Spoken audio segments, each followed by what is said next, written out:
Friends, இன்னைக்கு நம்ம second day story பார்க்க போகிறோம்.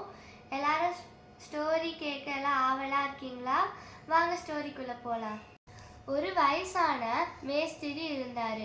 அவர் ஓய்வு எடுத்துக்கலான்னு சொல்லி யோசிச்சாரு. நம்ம குடும்பத்துடன் நம்ம நிறைய டைம் ஸ்பெண்ட் பண்ணுவோம்னு சொல்லி யோசிச்சாரு. இந்த டிசிஷனை அவரோட முதலாளி கிட்ட சொல்லலான்னு சொல்லி போனார். அந்த முதலாளி ஃபஸ்ட்டு யோசிச்சாரு.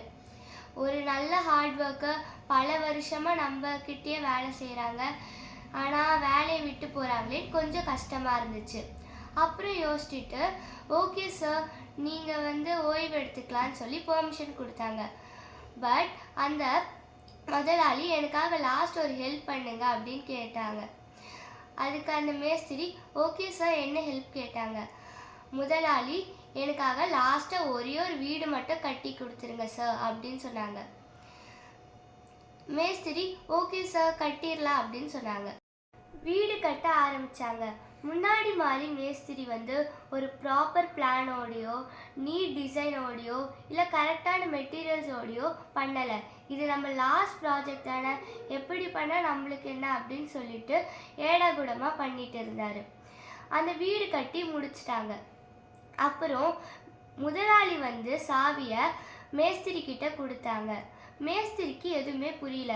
ஏன் சார் என்கிட்ட சாவியை கொடுக்குறீங்க, நீங்கள் வச்சுக்கோங்க அப்படின்னு சொல்லி மேஸ்திரி சொன்னார். முதலாளி சொன்னார், உங்களுக்கு நான் ஏதாவது அன்பளிப்பாக கொடுக்கணும்னு நினச்சேன், அதனால தான் உங்களுக்கு இந்த வீடை நான் கொடுக்குறேன் அப்படின்னு சொன்னார். மேஸ்திரி நினச்சாரு, நம்ம ஒரு முட்டாள்தனமாக இப்படி ஒரு வேலையை செஞ்சிட்டோமே, நம்மளுக்கு சொந்தமான வீடுனா நம்ம ஒரு ப்ராப்பர் மெட்டீரியல்ஸோடையோ ஒரு நீட் பிளான் நீட் டிசைனோடையோ பண்ணியிருப்போமே அப்படின்னு சொல்லி ரொம்ப வருத்தப்பட்டார்.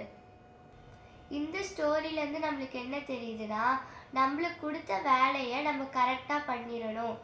நம்ம செஞ்ச வேலைக்கு கண்டிப்பாக பலன் கிடைக்கும். ஸோ நம்ம கொடுத்த வேலையை டெடிகேஷனோட பண்ணணும். நன்றி.